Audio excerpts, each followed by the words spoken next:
जगन्नाथ जय माँ तारा तारिणी सम्माननीय सभापति महोदय गुरुजी गुरुमा बृंद अतिथि बृंद और मोर स्नेह छोट बड़ भाई भाई मैंने दृष्टि विद्यालय तरफ संविधान में वर्णित हो प्रत्येक नागरिक समान अधिकार पाइबा दरकार से दृष्टि जड़े भिन्नक्षम किपर समान अधिकार पाइपर आम छोटिया नाटक द्वारा उल्लेख करने चाहूँ। नाटकटी ना हूँ आमे भी समर्थ। नाटकटी प्रथम दृश्य आपण मैंने देखा पाइबे गोटे गाँव में गोटे परिवार रोते माता पिता और पुत्र थे। पुत्र होती दिव्यांग। आसतु देखा नाटकटी प्रथम दृश्य।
हाँ सतरे तो से केमिति पाठ पढ़ी पारिबो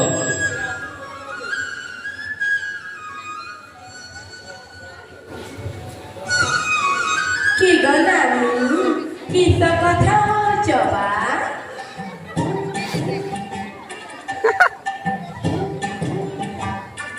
कहू न दे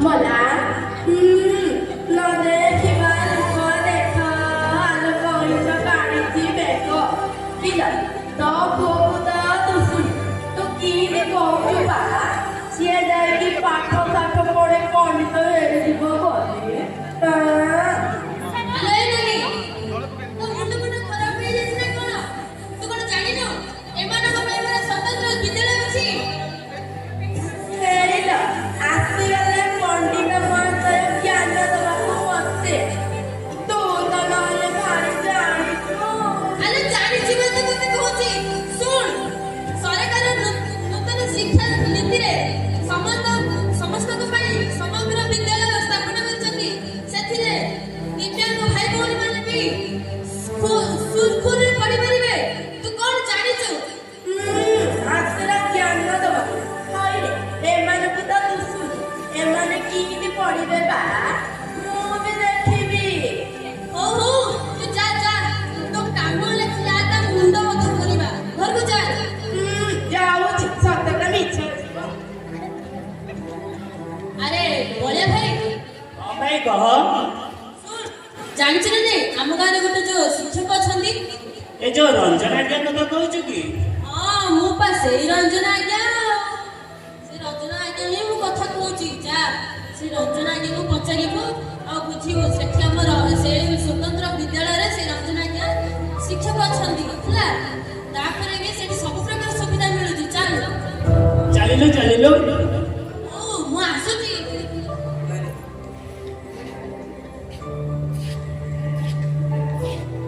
आसीबी आज्ञा आसंत आज्ञा नमस्कार नमस्कार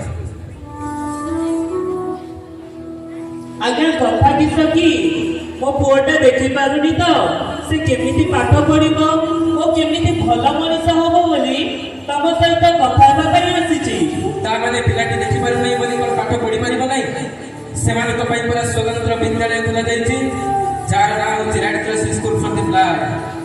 ହେଲେ ଆଜ୍ଞା ସେଠି କେମିତି ପାଠ ପଢିବ? ସେମାନଙ୍କ ପାଇଁ ସରକାର ବିଭିନ୍ନ ପ୍ରକାର ସୁବିଧା ସୁଯୋଗ ଯୋଗାଇବା ସହିତ ସେମାନଙ୍କ ପାଇଁ ଛାତ୍ରାବାସ ମଧ୍ୟ ଯୋଗାଇଛନ୍ତି। ଆଉ ତମେ ଜାଣିଲେ ଖୁସି ହେବ ଯେ ସେମାନଙ୍କୁ ସରକାର ପ୍ରତିବର୍ଷ ସ୍କଲାରସିପ୍ ମଧ୍ୟ ଦେଉଛନ୍ତି। ହେଲେ ଆଜ୍ଞା ଏ ଯୋଉ ସ୍କଲାରସିପ ଟା କଣ ବୁଝିପାଇଲିନି ତ। ତୁମ ଗ୍ରାମମାନଙ୍କରେ ପାଠ ପଢୁଥିବା ପିଲାମାନଙ୍କୁ ସରକାର ଯେଉଁ ପଇସା ପ୍ରତିବର୍ଷ ଦେଉଛନ୍ତି ତାହା ହେଉଛି ଏମାନଙ୍କ ସ୍କଲାରସିପ୍। ହଁ ଆଜ୍ଞା ବୁଝିଲି। ତେବେ ପିଲା ଏଠି କେମିତି ଆସି ପଢିପାରିବ କେମିତି ରହିବ?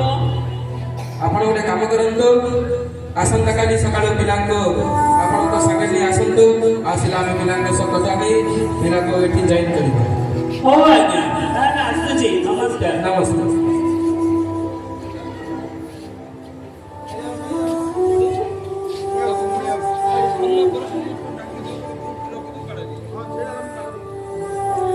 ବାସନ୍ତୀ ବାସନ୍ତୀ। ହଁ ହଁ ତମେ ଆସିଗଲ? ଆରେ ହଁ ମୁଁ ଆସିଗଲି। କିସ କହିଲେ ସେ ସ୍କୁଲ ଆଜ୍ଞା? ସେ ଆଜ୍ଞା କହିଲେ ଆମ ପୁଅ ପାଠ ପଢିବ। ହେଲେ କେମିତି? ସେ କଣ ଯିବା ଆସିବା କରିବ? ଆରେ ନା ନା ସେ ଆଜ୍ଞା କହିଛନ୍ତି ସେଠି କାଳେ ହଷ୍ଟେଲ ଅଛି ବୋଲି। ସେଠି ରହି ସେ ପଢାପଢି କରିବ। ତମେ ଇଏ କଣ କହୁଛ? ମୋ ପୁଅ ସେଠି କେମିତି ରହିବ? ତୁମେ ବିନା ରହିପାରିବ ରବି? ମୁଁ ତ ବିନା ରହିପାରିବିନି ରବି। ଆରେ ଆରେ ଆରେ ବାସନ୍ତୀ ସେମିତି ହେଲେ କେମିତି ହବ? ଆମେ ତ କିଛିଟା ପଢିଲେନି ସେଥିପାଇଁ ଆଜି ଅଶିକ୍ଷିତ। ଯଦି ଆମ ପୁଅଟା କିଛି ପଢିବ ତାହେଲେ ସେ ଭବିଷ୍ୟତରେ କିଛି ଗୋଟେ ହେଇପାରିବ, ଗୋଟେ ଭଲ ମଣିଷ ହୋଇପାରିବ। ମୁଁ ଜାଣିଛି ତମେ ଯାହା ବି କରିବ ତା ଭଲ ପାଇଁ ହିଁ କରିବ।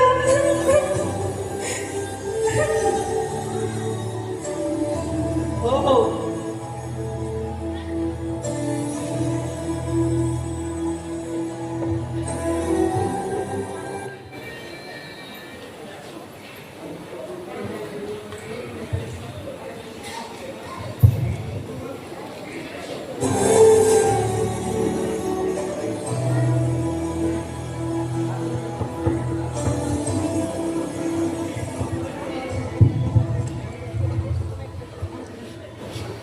ଆସନ୍ତୁ ଦେଖିବା ତା ପରଦିନ ରବିର ସ୍କୁଲ ଜଏନ୍ ହେବା ଦୃଶ୍ୟ।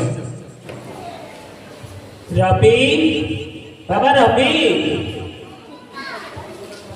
ବାବା ତୁ ସ୍କୁଲ ଯିବୁ।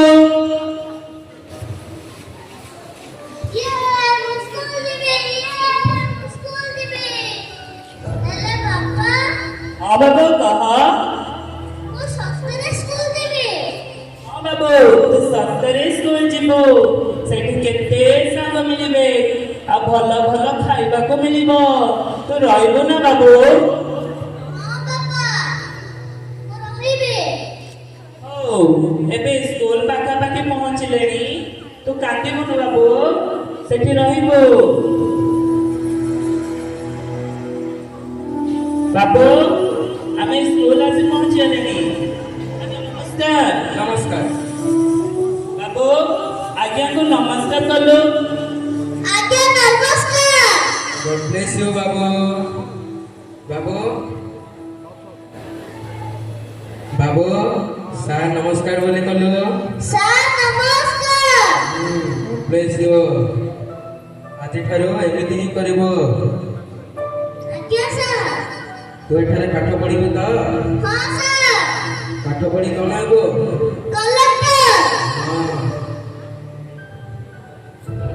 ଆଜ୍ଞା ସେଠି କେମିତି ପାଠ ପଢିବ ଓ କେମିତି ରହିବ ତା ଦେଖାଶୁଣା କେମିତି କରାଯିବ? ତୁମେ ପ୍ରାୟ ରବିର ବାପା। ଆଜ୍ଞା ତାହେଲେ ତୁମେ ଏତେ ଟେନସନ ନେଉଛ କାହିଁକି? ତୁମ ପୁଅ ଦିନେ ଭଲ ପାଠ ପଢି ଭଲ ମଣିଷ ହବ ଏବଂ ସେ ଭଲ ମଣିଷ ହେବା ସହିତ ଏ ଦେଶର ନାଁ ରଖିବା ସହିତ ତୁମ ଘରର ଗୋଟେ ଉଜ୍ଜଳ ସନ୍ତାନ ହୋଇ ଆମ ବିଦ୍ୟାଳୟର ନାଁ ରଖିବ। ତୁମେ ସେଥିପାଇଁ ଜମା ବି ଟେନସନ ନିଅନ୍ତୁନି। ରବି ରବି ତୁ ରହିବୁ ନା ବାବା? କାନ୍ଦିବୁନି ନା? ସାରଙ୍କ କଥା ମାନି ରହିବୁ ନା ବାବା?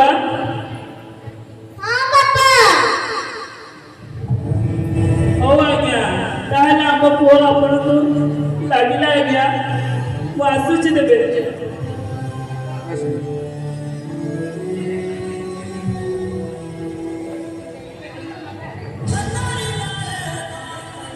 କିଛି ବର୍ଷ ପରେ ରବି ସେଠାରେ 10ମ ଶ୍ରେଣୀରେ ଉତ୍ତୀର୍ଣ୍ଣ ହେଲା ଓ ଉଚ୍ଚ ଶିକ୍ଷା ନିମନ୍ତେ ଯାଇ ସେଠାରେ ମଧ୍ୟ ଉତ୍ତୀର୍ଣ୍ଣ ହେଲା। ଆସନ୍ତୁ ଦେଖିବା ତା ପରବର୍ତ୍ତୀ ଦୃଶ୍ୟ।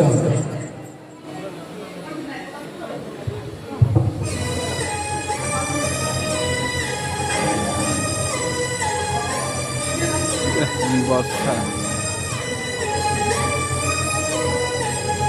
ଯାହା ନା କାହିଁ ଯେତିକି ମୁଁ କଷ୍ଟ କରୁଛି ଆଜି ୟୁପିଏସସି ଏକ୍ଜାମ ଦେବାକୁ ଯାଉଛି।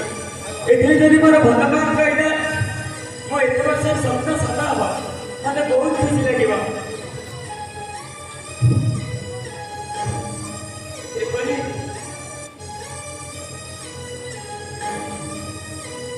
ଭାଇ ତୁମର ନେମ୍ କଣ?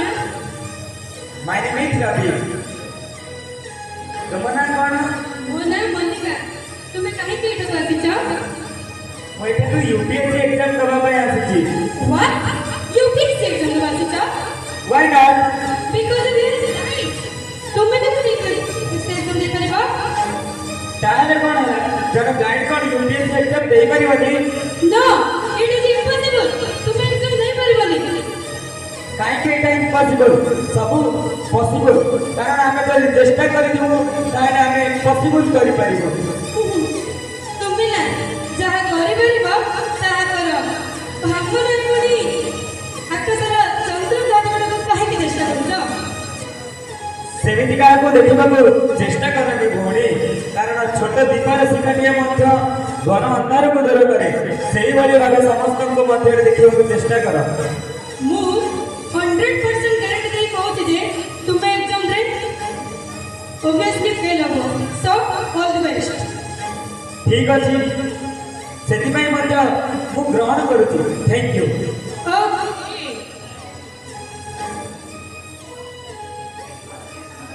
ସେ କ'ଣ କଥା ଯଦି କହିପାରିବେ ବୋଲି ମୁଁ କ'ଣ ମୋ ଚେଷ୍ଟା ଛାଡ଼ିଦେବି? ନା, ଯଦି ମୁଁ ଗୋଟେ ରାଇଟରଟେ ଖୋଜିଲି, ମୁଁ ଯଦି ଲେଖିପାରିବି ତାହେଲେ ତ ମୁଁ ନିଶ୍ଚିତ ପାସ୍ ହେବି, ମୋ ସ୍ୱପ୍ନ ପୂରଣ ହବ।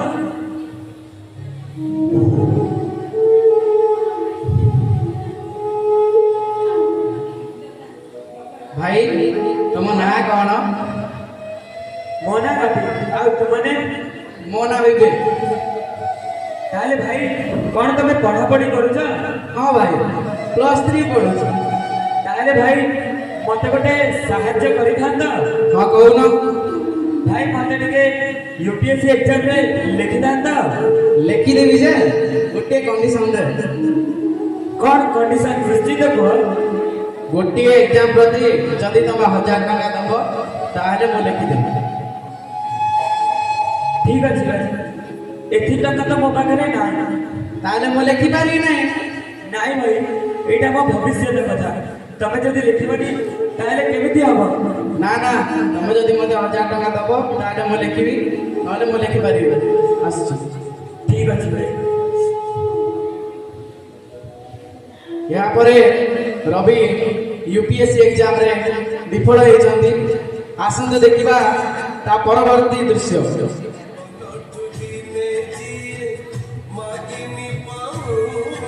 ଏତେ ଯାହା କଷ୍ଟ କରୁଥିଲି, ଗୋଟେ ଥର ତ ସବୁ ସ୍ୱପ୍ନ ଭାଙ୍ଗିଗଲା। ଏତେ କଷ୍ଟ ଫଳ ତ ଆଉ ମୋର କିଛି ରହିଲାନି।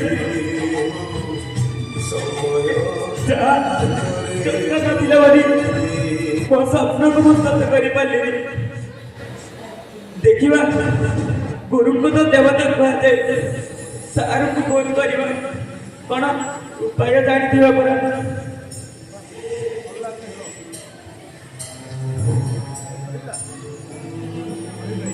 ହ୍ୟାଲୋ ହ୍ୟାଲୋ, ତୁମେ କିଏ କହୁଥିଲ?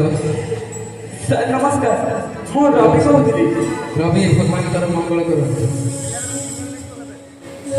ନାଇଁ ସାର୍, କିଛି ତ ଅମଙ୍ଗଳ ଚାଲିଛି। ଆରେ ରବି, ତୁ କ'ଣ ଏମିତି କହୁଛୁ? ସାର୍, ଆପଣଙ୍କୁ ମୁଁ ଥରେ କହୁଥିଲି यूपीएससी एग्जाम कथारे ହଁ ୟୁପିଏସସି ଏକ୍ଜାମ କେମିତି ହେଇଛି ରବି? ନାଇଁ ସାର୍ ଫାଷ୍ଟ ଆଟେମ୍ପ୍ଟ ପୁରା ଫେଲ୍ ହେଇଗଲି। ତାହେଲେ କ'ଣ ମୁଁ ତୁମକୁ ଆଜିଠାରୁ ଗୋଟିଏ କଥା କହୁଛି ଶୁଣ, ତୁମେ ତାକୁ ମନେ ରଖି ପୁନର୍ବାର ଦେବା ଚେଷ୍ଟା କର। ଯେପରି ଗୋଟିଏ ଛୋଟ ଆଲୋକ ଦୀପ ଶିଖାଟିଏ ଘନ ଅନ୍ଧକାରକୁ ଦୂର କରିପାରେ, ସେଇଭଳି ତୁମେ ମଧ୍ୟ ପୁନର୍ବାର ଚେଷ୍ଟା କଲେ ତୁମେ ତୁମର ସଫଳତା ନିଶ୍ଚୟ ଲାଭ କରିପାରିବ ରବି। ତେଣୁକରି ସେଥିପ୍ରତି ତୁମେ କିଛି ବି ଟେନସନ୍ ନ ନେଇ ତୁମେ ତୁମର ପୁନର୍ବାର ଚେଷ୍ଟା ଜାରି କର, ତୁମେ ତୁମର ସଫଳତା ନିଶ୍ଚୟ ପାଇବ। ନାଇଁ ସାର୍ ସେମାନେ ରାଇଟର ବହୁତ ଟଙ୍କା ଆଶା କରୁଛି ସାର୍।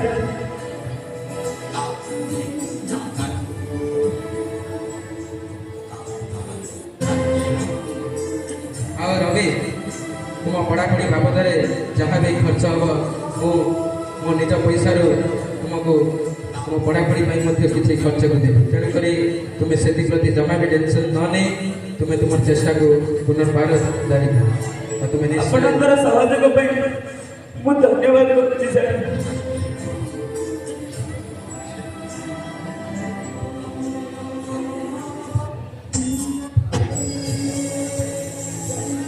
ଗୁରୁଙ୍କ କଥା ମାନିଲା ପରେ ରବି ପୁନର୍ବାର ଚେଷ୍ଟା କଲା ଓ ୟୁପିଏସସିରେ ଏକ୍ଜାମରେ ଉତ୍ତୀର୍ଣ୍ଣ ହେଲା। ଆସନ୍ତୁ ଦେଖିବା ତା ପରବର୍ତ୍ତୀ ଦୃଶ୍ୟ।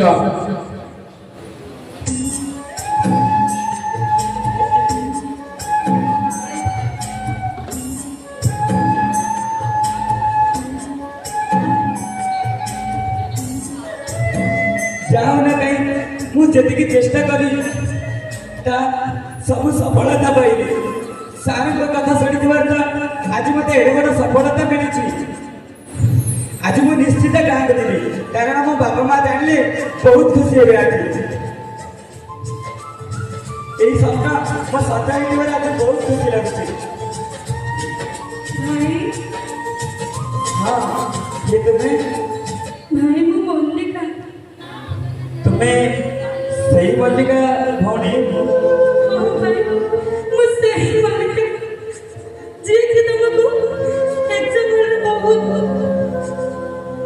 ଅପମାନ ଦେଇଥିଲା। ମୁଁ ସେଇ ମଲ୍ଲିକା ଯିଏକି ତମେ ପାସ୍ କରିବା ପାଇଁ ତମକୁ ଚ୍ୟାଲେଞ୍ଜ ମାରିଥିଲା। ମୁଁ ସେଇ ମଲ୍ଲିକା ଭାଇ, ମୁଁ ମୋ ନିଜ ବହୁତ ବୁଝି ପାରିଛି। ନାଇଁ ଭଉଣୀ, ସେମିତି ତମେ ଜମା କୁହନି। ତମେ ସେଦିନ କହିଲ ବୋଲି ସେଇ କଥା କିଛି ନୁହଁ, କିନ୍ତୁ ସମସ୍ତଙ୍କୁ ସବୁବେଳେ ସହଯୋଗ କରିବାକୁ ଚେଷ୍ଟା କର, କାରଣ ଆମ ଭଳିଆ ପିଲାମାନଙ୍କୁ ତମର ସହଯୋଗ ବହୁତ ଦରକାର। I'm sorry ଭାଇ, ମୁଁ ମୋ ନିଜ ଭୁଲ ବୁଝିପାରିଛି। ମୁଁ ଏତିକି ବି ବୁଝିପାରିଛି ଯେ ଆମେମାନେ ଯାହା କରିପାରିବୁ ନାହିଁ ତମେମାନେ ତାହା କରିପାରିବ। I'm sorry ଭାଇ, ମୋତେ କ୍ଷମା କରିଦିଅ। ନାଇଁ ଭଉଣୀ, ସେମିତି ଭାବନି। ତମେ ଚେଷ୍ଟା କର, ନିଶ୍ଚିତ ରୂପେ ପାସ୍ କରିବ। Sorry ଭାଇ, congratulations। Thank you. ଆସିଛି ଭାଇ। ହଁ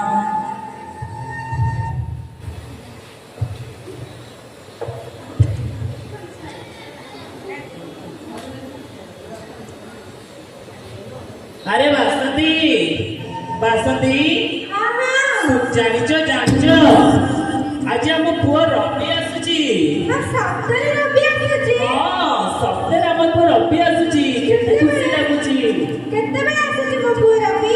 ହେଇବା ଆସିଲାଣି। କାଇଁ କୋଉଠି? ବହୁତ ଖୁସି ଲାଗୁଛି ଆଜି ରବି ଆସୁଛି ବୋଲି। ପ୍ରଣାମ ବାପା। ଆରେ ପୁଅ କୋଉଠି ଥିଲୁ, କେମିତି ଥିଲୁ, ପଢାପଢି ତୋର କେମିତି ସବୁ ସରିଛି? ଭଲ ଅଛି ନା ବାବୁ?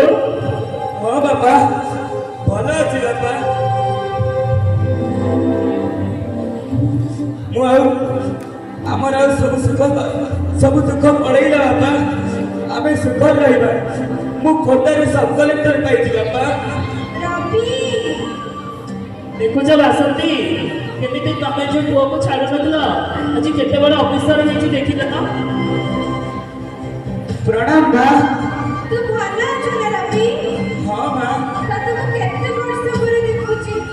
ତୋ ଦେହ ଭଲ ଅଛି ନା? ହଁ ମା। ଜାଣିଛୁ ରବି, ତୁ ଚାଲିଗଲା ପରେ ମତେ ବି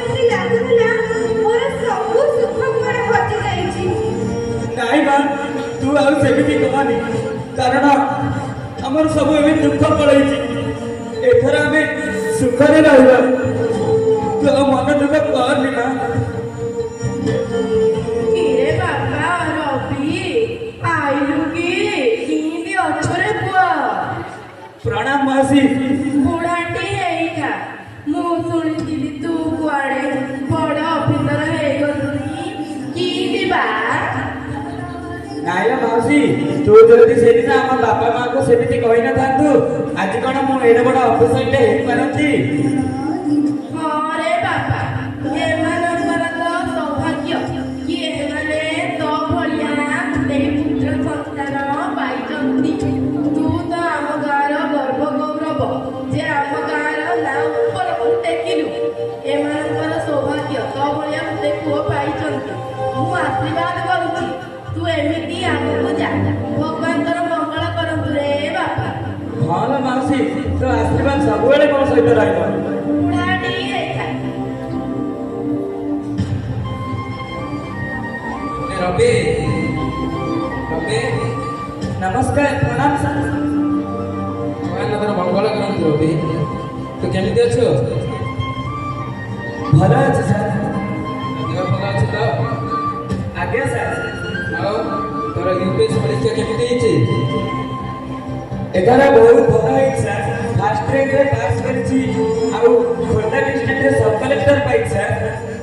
ଦେଖ ରବି, ମୁଁ ତମକୁ ଦିନେ କହିଥିଲି ନା ଯେ ଗୋଟିଏ ଛୋଟ ଆଲୋକର ଦୀପ ଶିଖା ଯେମିତି ଗୋଟିଏ ଖଣ୍ଡ ଅନ୍ଧକାରକୁ ଦୂର କରିପାରେ, ଠିକ୍ ସେଇଭଳି ତୁମେ ତୁମର ଚେଷ୍ଟାକୁ ପୁନର୍ବାର କଲେ ତୁମେ ନିଶ୍ଚୟ ସଫଳତା ପାଇବ। ହଁ ସାର୍, ଆପଣଙ୍କ କଥା ସବୁବେଳେ ମୁଁ ରଖିବି। ରବି, ମୋର ଗୋଟିଏ କଥାକୁ ମନେ ରଖ ରବି, ସବୁବେଳେ ଦୁଃଖୀ ଦରିଦ୍ରଙ୍କ ସେବା କରିବା ସହିତ ତୁମର ଭଳି ଦୃଷ୍ଟିବାଦିତ ଭାଇ ଭଉଣୀମାନଙ୍କୁ ଏହି ସମାଜର ମୁଖ୍ୟ ସ୍ରୋତରେ ସାମିଲ କରିବ ରବି। ଠିକ୍ ଅଛି ସାର୍, ଆପଣଙ୍କ କଥା ସବୁବେଳେ ପାଇଁ ମନେ ରଖିଦେବି। ତେଣୁ ଆମେ ଏଠାରେ ଜଣାଇଦେବାକୁ ଚାହୁଁଛୁ ଯେ ଯଦି ବି କିଏ କୌଣସି ଭିନ୍ନକ୍ଷମଙ୍କୁ କେବେ ବି ନିଜ ଦୃଷ୍ଟିରେ ନ ଦେଖି ସେମାନଙ୍କୁ ଏହି ସମାଜର ମୁଖ୍ୟ ସ୍ରୋତରେ ସାମିଲ କରିବା ସହିତ ଆମ ଦେଶ ଓ ଆମ ସମାଜର ଅଗ୍ରସର ମଧ୍ୟ ହେବ। ହଁ ଆଜ୍ଞା, ତାହେଲେ ଯାଇ ସମ୍ବିଧାନରେ ଲେଖା ହୋଇଥିବା କଥା ସତ ହେବ ଯେ ପ୍ରତ୍ୟେକ ନାଗରିକକୁ ସମାନ ପ୍ରକାର ଅଧିକାର ମିଳିବା ସହିତ ସେମାନଙ୍କର ପ୍ରତ୍ୟେକ ଇଚ୍ଛା ପୂର୍ଣ୍ଣ ହେବ।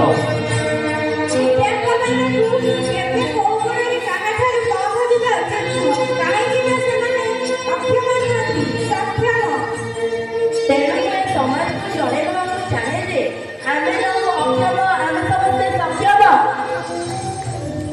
ତେଣୁ ମୁଁ ଏତିକି ରିକ୍ୱେଷ୍ଟ କରୁଛି ଯେ ପ୍ରତ୍ୟେକ ଦିବ୍ୟାଙ୍ଗ ଭାଇ ଭଉଣୀମାନଙ୍କୁ ଯେତେ ପାରୁଛନ୍ତି ସେତେ ସହଯୋଗ କରନ୍ତୁ, କିନ୍ତୁ ସେମାନଙ୍କୁ ଅସୁବିଧାରେ ପକାନ୍ତୁ ନାହିଁ, କାରଣ ଆପଣମାନଙ୍କ ସହଯୋଗ ବଳରେ ହିଁ ଆମେମାନେ ଭବିଷ୍ୟତରେ ଦେଶରେ ଏକ ସୁନାଗରିକ ଭାବେ ଗଢ଼ି ଉଠିବୁ। ହଁ ଆଜ୍ଞା, ଆମେ ଯଦି ଭଲ ପାଠ ପଢ଼ିପାରିବୁ, ଆପଣଙ୍କର ଯଦି ସହଯୋଗ ଆମ ସହିତ ଥିବେ, ତାହେଲେ ତ ଆମେ କହିବୁ ଆମେ ବି ସମର୍ଥ। ଆମେ ବି